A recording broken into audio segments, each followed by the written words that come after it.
So today we have this partition equal subset sum question, and do one thing, switch this or like switch the video setting to 1.5. It will be easier for you to watch the speed of this video. So today we have this question of equal subset, and you already know the question. You have already read the question. I know that's why you are here.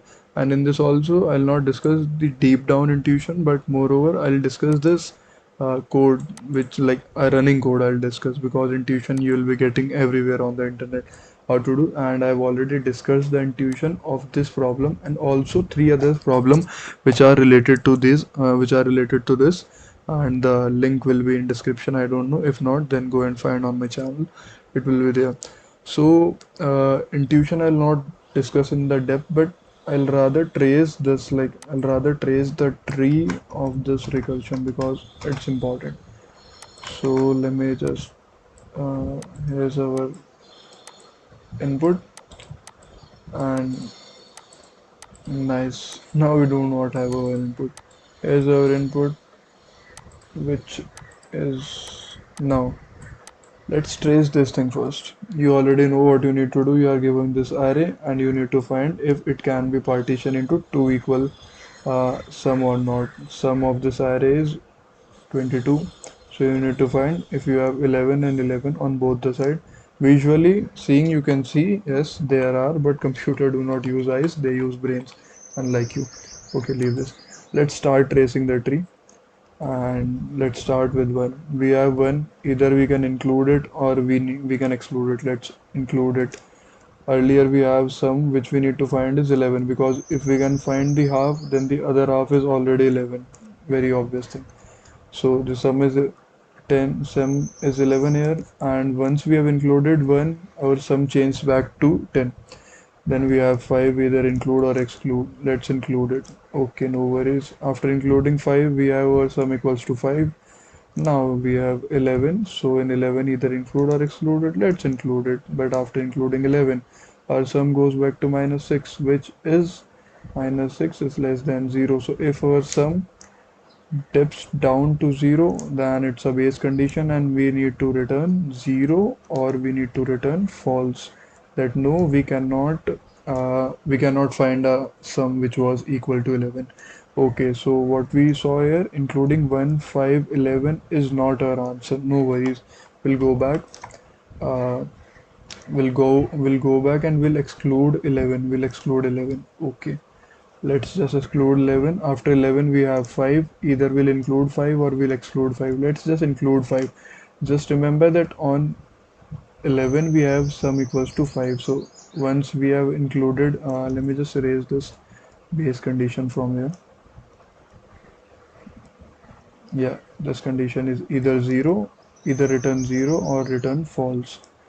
This once we have included our 5, the sum will be equals to 0 and we won't be having any digit left. So another base case condition we have already hit, and this condition is equally important. If sum, just a second, yeah, if sum is equals to 0, then you have to return 1, which is true.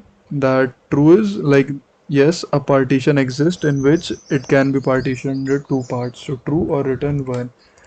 Another condition was if sum dips down to if sum is less than 0, if sum goes less than 0, then you need to return false or return 0, because we've already seen if it goes down below 0 then it's of no use. Okay, now let's jump over to the code. In code, this is a DP problem, so we have used memoization here. We have declared our array, we have declared our matrix of size n cross n, which was 1002. This is based on constraint basically. So let's jump on to the code. This is our code which was provided, and an array was provided, a sum was declared, because a whole array in this whole 1 5 11 5, in this whole array, what you want that first you need to find the sum is 22, then half it, which is 11, and now go and find the digit which can make 11, which was these, or 11 itself. So now go and find our new sum will be 11. We won't be working on 22. That's why sum was declared. And meme said what this does is initialize our whole array with -1. You already know it if you know the memorization. Now the loop for sum, which is we have sum all the array, then sum will be divided by 2. If sum is equals to 1, then return 0. Obviously it's not possible. And now jump back to this. This is the whole thing, and this is the most important thing. This is the most important thing which I need to discuss, like this OR thing, how this works. So base condition already told you. Let me just minimize it.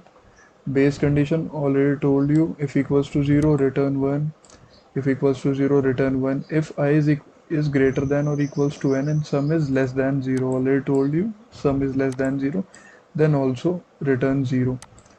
This I thing is if our uh, iterator goes beyond this 5. This is to prevent upper bound basically. If the array finishes, then also return 0 if you didn't find any sum. Then this thing is of memorization. If we have anything placed in our array in our matrix which is not equals to -1, which means we have already computed the value, then return that particular value, and do not go over here, then just return from here. This step is saved because this will again create a immensely big tree. Now let's come over to this condition, the very particular condition. What this thing does is uh, this thing you already know, that submitting our recursive code in the array in the matrix basically, and this will return either 0 or 1. Now let's find out how this thing works. We have 1, 5, 11 and 5. We have these two codes which basically indicates that we have two options, either to include or either to exclude. If we include 1, then sum goes down to 10. If we include 5, then sum goes down to 5. If we include 11, sum goes down to -6. Here we also need to exclude 11, then 5, then include it. So we also need to use exclude and include. These two conditions, this is of including, this is of excluding. I'll explain you how. Yep. You have two conditions for one, either to include or either to exclude. This returns n, which is our size. This is the size which will which will remain same. The size is 4. Size will always remain same, and this size is for the comparison that if I becomes, like if I overshoots or upper bound condition, like if this, just a second, if this gets completed. Okay. N is for size. Array is basically the array. You need to return this array, no, in any condition. This I plus 1 is, I'll explain this I plus 1 and this sum. These two are the important thing. Okay. 1, 5, 11 and 5. Let's see from this perspective. You are on 1 in this diagram. You included 1. You move on to the next element. You were there and then you moved on to the next element. So if this is our I equals to 0, 1, 2, 3. You were on 0 and now you moved on to the 1, which is the exact same thing which I did here. I plus 1. I plus 1. I was earlier 0. Earlier you were on this. But now you selected this. You want that yes, this will be in my sum. So you have moved on. So I plus 1. This something. Once you have moved on, once we have moved on to this 5, our sum decreases automatically because now we only have to find elements which makes our sum to 10. Earlier we need to find element which make our sum to 11, but now one of the element is already found, which is 1. So now let's jump on to the next element and the sum will automatically be 10. So sum is 10. So this is the same thing which I have done. Sum from up, we received sum which was equals to 11. We came down here and sum was subtracted with one value. Why one value? Because array of 0 is equals to 1. So this was subtracted with 1. This is 10. So the new value which we are passing to this recursive function are n is equals to 4, array is equals to 1, 5, 11 and 5, I is equals to 1 and sum is equals to 10. Now this is the new array on which new things will be computed. Now let me explain. Let me explain this. 4 array 5, I guess 5, no, sorry, 4 array 1 and 10. These are the new values. Okay, again these value goes on to there. No, like none of the condition checks.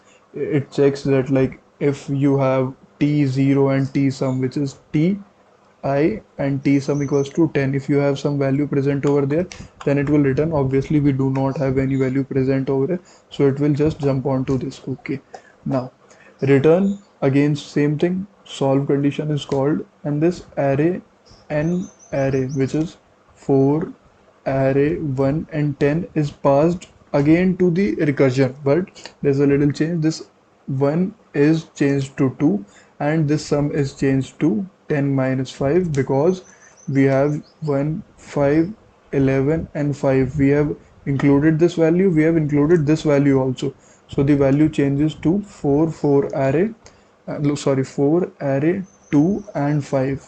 Like till the point you must be knowing what I'm gonna do.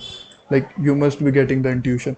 After this, so we have included our two values 1 and 5, and our sum which we need to compute is 5. So either we need to find some value which can the sum of those value can compute to 5. Okay, let's go on.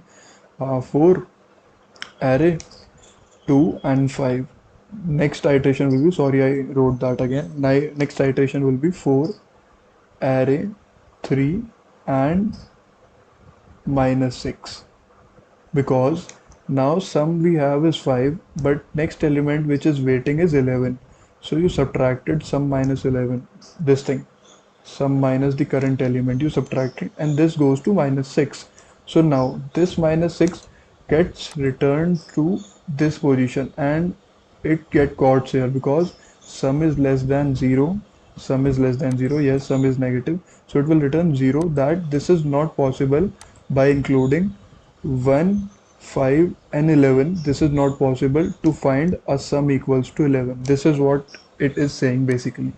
The use of this or thing is, I'll explain it.